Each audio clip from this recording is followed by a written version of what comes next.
At Arizona State University, we're bringing world-class education from our globally acclaimed faculty to you.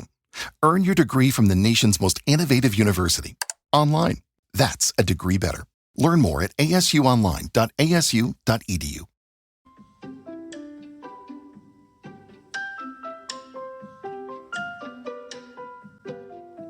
Hi, I'm Daniel Lucas, and welcome to Book 101 Review. Book 101 is all about the books that I read for the last 40 years. And today I have my special guest, one of our advocacy guiding for the dopamine deprived, no other than Miss Jorie Houlihan.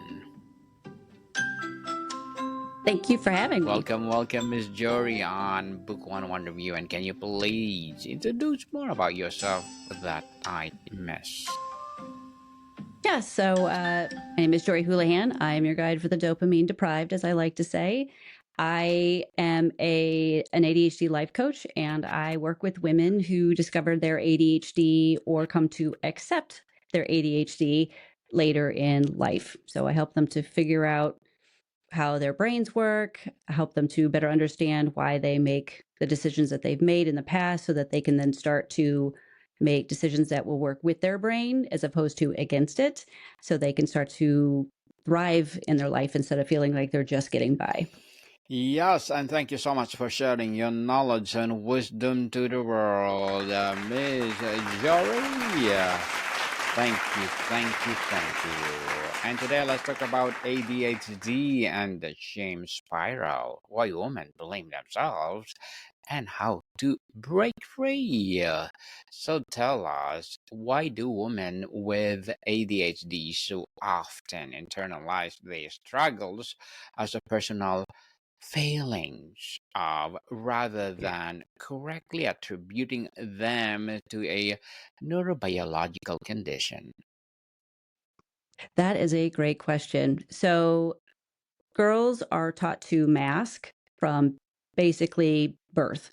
And so we're taught to hide parts of ourselves that are not deemed quote unquote socially acceptable, right? And so that does make it much more challenging for people who are in authority who might be looking for signs and symptoms to see it, because we're really good at hiding a lot of it. The other part of it, though, is that a lot of women are diagnosed with the inattentive presentation. There are three presentations of ADHD.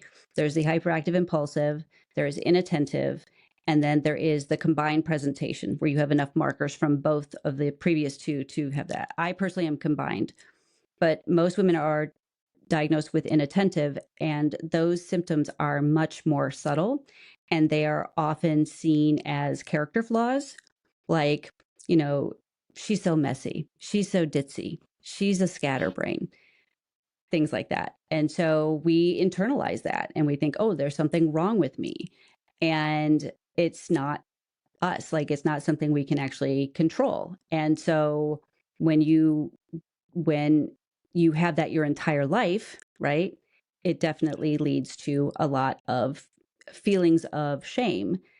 There was a statistic out a while ago that said that people with undiagnosed or undertreated ADHD hear 20,000 more negative comments than their neurotypical peers by the age of 12. And I just think, oh my gosh, like, and I have two kids who also have ADHD, and I know what's going on. And sometimes I still find myself, yelling at them about something that I, go, they can't control this part of it. Like that, ADHD is an explanation. It's not an excuse, but you have to understand how it works and you have to understand what it looks like for you. But when you are young and you're very impressionable and, adults are telling you, just sit still like everybody else, be quiet. Why are you so messy? Clean up after yourself, etc. Again, we internalize it as there's something wrong with me. And the shame just builds and builds and builds over the years. So that's where it kind of starts from. Miss Jory, how does the immense pressure on girls and women to mask their ADHD symptoms to appear normal actually fuel the shame spiral when they inevitably can't keep the mask up? So if you get in trouble, for example, right? Because you forgot to turn something in, or your backpack is a mess, or whatever it is, we try to go, oh, sorry, we act like that was a fluke thing, even though it's very clearly not a fluke thing. And the fact that, especially when you're really young, if you have not been diagnosed, right, you don't know that this is a neurobiological difference. You don't know that there are things that you can do that can at least help. There's no cure for ADHD. Even medication does not cure it. It just is a tool like anything else. And so if you have no tools to work with, you will always think it's you. And so then when you accidentally let something, show, you try even harder to suppress it moving forward, especially if you get a negative reaction to it.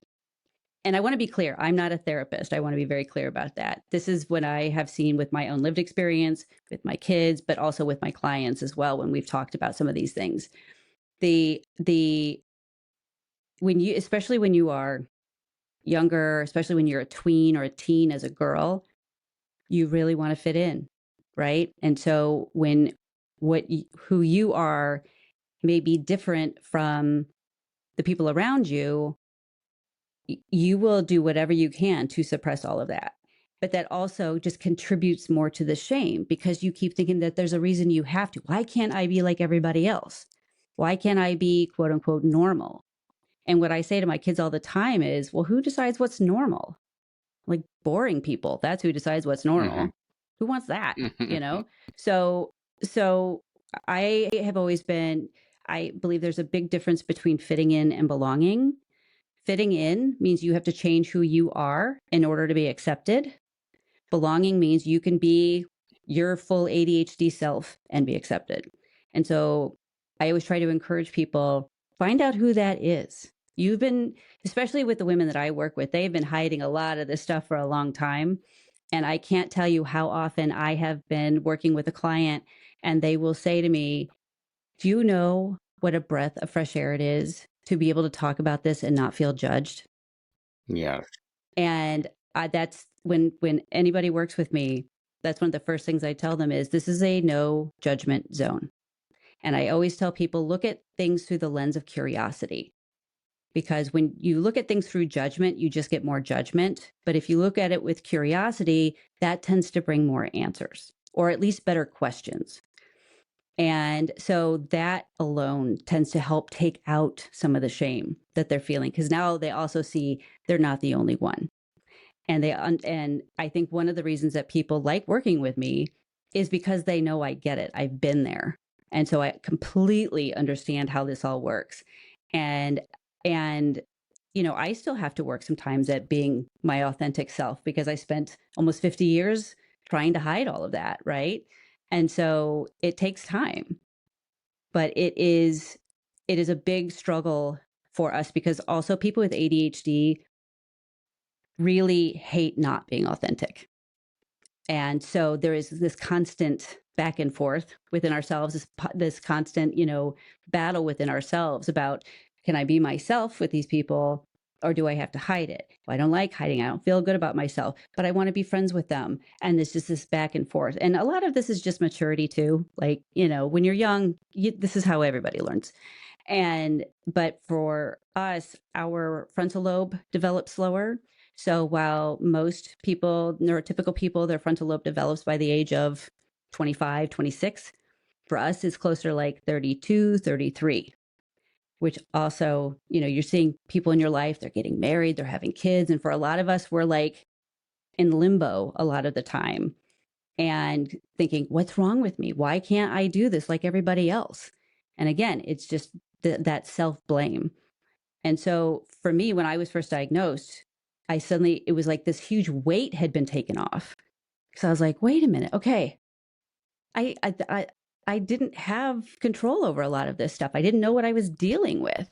Okay, now I have to figure that part out. But there was just such a relief of understanding that my brain just worked differently. I just needed to figure out what that looked like. Definitely. And Ms. Jorie, beyond the symptoms themselves, what specific societal expectations of women clash most profoundly with realities of ADHD and create a perfect storm for shame?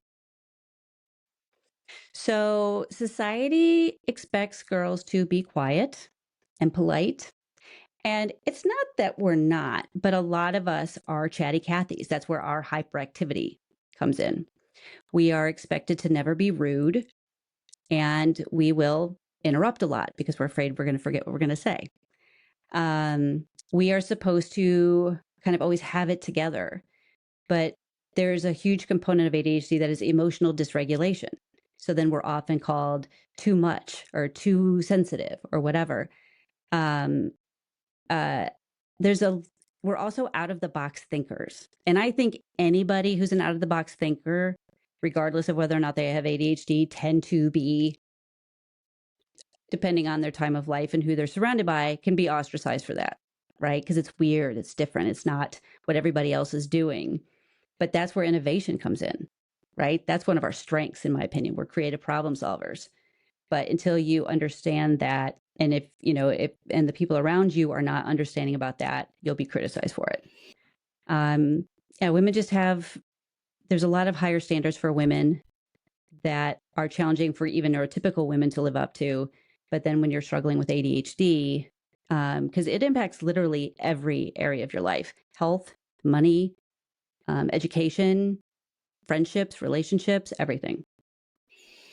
Everything for sure. And the grief of lost potential. Why women are diagnosed later in life? How does the grief and anger over what could have been had they been diagnosed earlier contribute to the shame they feel in the present? I think it actually starts to take away the shame. I definitely, when you are diagnosed late, you definitely go through a grieving period. And I definitely went through what you just said. Why didn't anybody see this sooner? The signs are so obvious now that I know what they are, right? Like, how did this get missed? How different my life might have looked. But it also allowed me to have a little grace with myself for the first time, probably in my life, where I was like, oh, so when um, this is a weird random thing, but a lot of times people with ADHD have a very strong startle reflex. Mhm. We're like really sensitive to it. It's physically painful for me to be startled. I hate it beyond anything. And I was always told, oh, you're too sensitive. You're overreacting. But now I'm like, I'm not like that. That's part of this. Okay, well, that explains that. And so when I started to get more answers to what ADHD was, because in the beginning, I still really didn't understand a lot of it. And when I started to see, oh, this is why my money's always been impacted. Oh, this is why it was hard for me to take tests because I couldn't block out the ticking of the clock. Oh, this is why this. All of these things that had been feeling shame about over the years, suddenly I never had to feel that because that wasn't my fault. And that actually was the beginning of my being able to heal.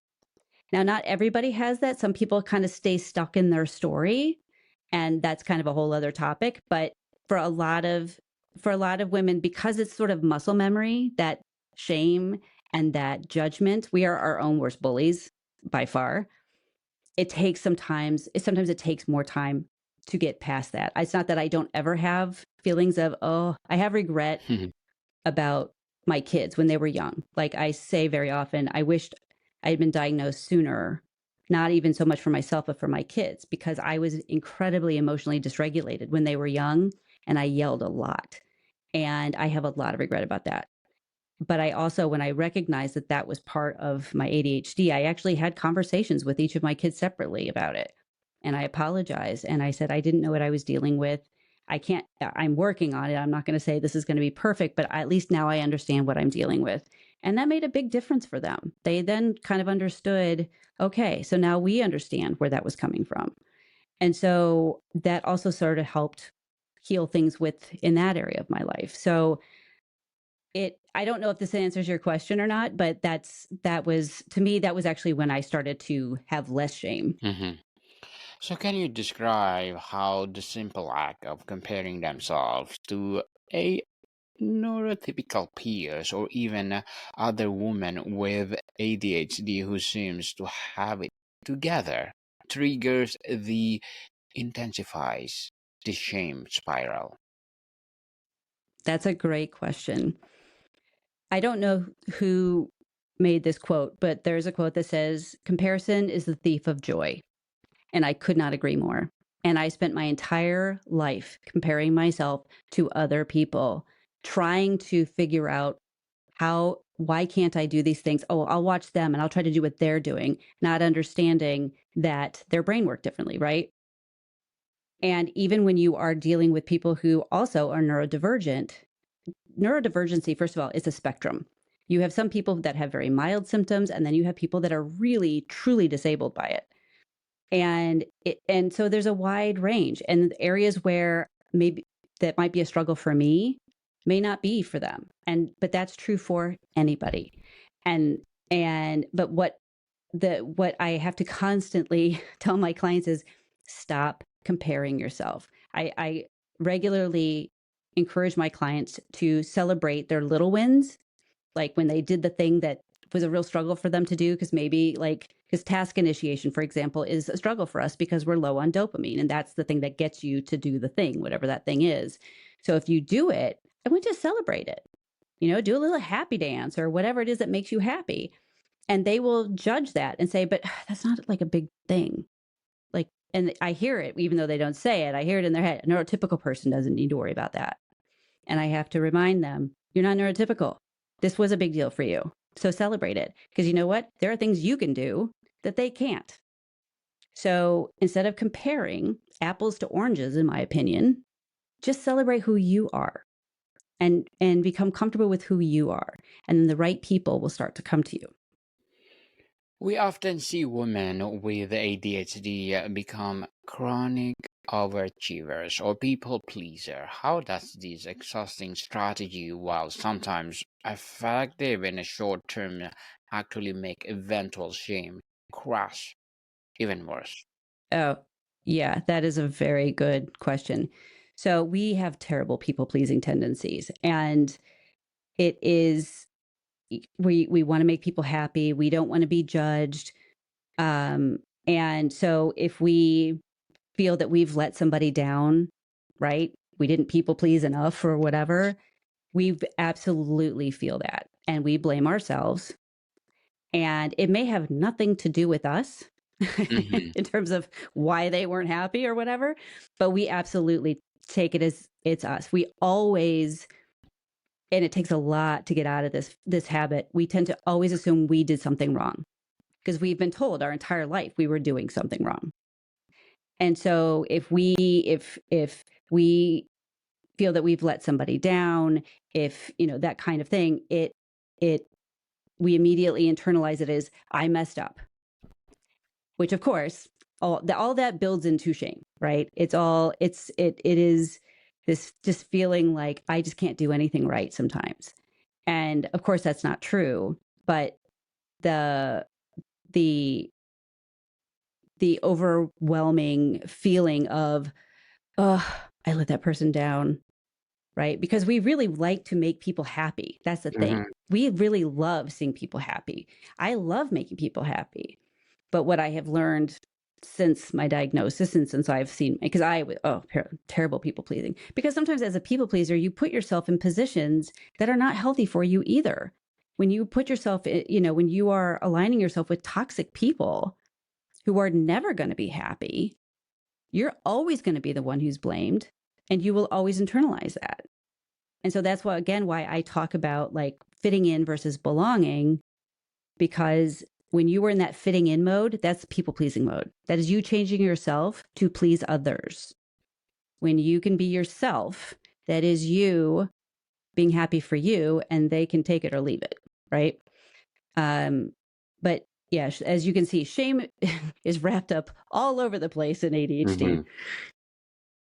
Yes, definitely. And Ms. Jory, what are your short-term and long-term goals?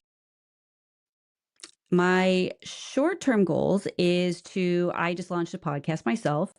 And so to be consistent with that and to put out as much good content as I can. So I'm really excited about that. Long-term goals, I actually would really like to have a company that is global, where we can have therapists and coaches and get assessments done, have resources for teachers, educators, workplaces, so that they can better understand how to work with their neurodivergent staff and students. That's like that's the big dream, is to really get into as many spaces as we can so that we can normalize what this is, instead of it being this thing that people still feel shame about. There's still a lot of people, they won't tell HR that they have ADHD, even though they are in the United States, they are entitled to what are called reasonable accommodations, because it is covered under the Americans with Disabilities Act. And a lot of people still will not tell their employers because they are worried that they will be seen as incompetent. And what I want employers to start doing, what I encourage them to start doing, is look at where their strengths are. Because maybe they are in the wrong job because it doesn't hit their strengths, but you have a place for them that does hit their strengths, right? But that's the long term, is to try and get this out to as many people as possible, educate as many people as possible, and help women and men too. But my main focus has always been women, but I want them to feel empowered with their ADHD and not a victim of it. Good luck to your goals, Ms. Jory, and looking forward for more success. And what would be your piece of advice for those people out there want to be like you? So regardless of whether or not you have ADHD, know who you are, be yourself. And the people who don't like that is not your problem. You will find the people who like you for you. And I will also say, for people who do have ADHD, I know, especially in the US, we kind of have this, I'm going to fight this attitude. This is not something that can be cured. And so you trying to fight it, you're setting yourself up to fail. But learning how to dance with it, learning to accept it, learning what your ADHD looks like for you, learning what systems and guardrails you can put in place for your challenges, leaning into where your strengths are, because you do have them, understanding how your brain works is key. What I tell people is this: while the rest of the world was born with a PC brain, we were born with Macs. And having a Mac brain isn't the problem. The problem is that we were given the PC manual to work with. So you just need to write your own owner's manual because you've been using the wrong one. Well, thank you for that advice, Ms. Jory. And can you please recommend a book or books that influenced your journey? Yes. So even before I was diagnosed, I found the topic of shame to be very close to me for obvious reasons now. And the books that I can recommend, almost anything by Brene Brown. She is a shame researcher. And she was the first one to kind of draw a line between, she said, a lot of times parents think they're like guilting their kid into something, or trying to make their kid feel guilty, but really what they're doing is shaming. And those are two very different things. And it really opened my eyes to, what is this? That's what I've been feeling, has been shame, not guilt per se, but shame. Well, that explains a lot of things.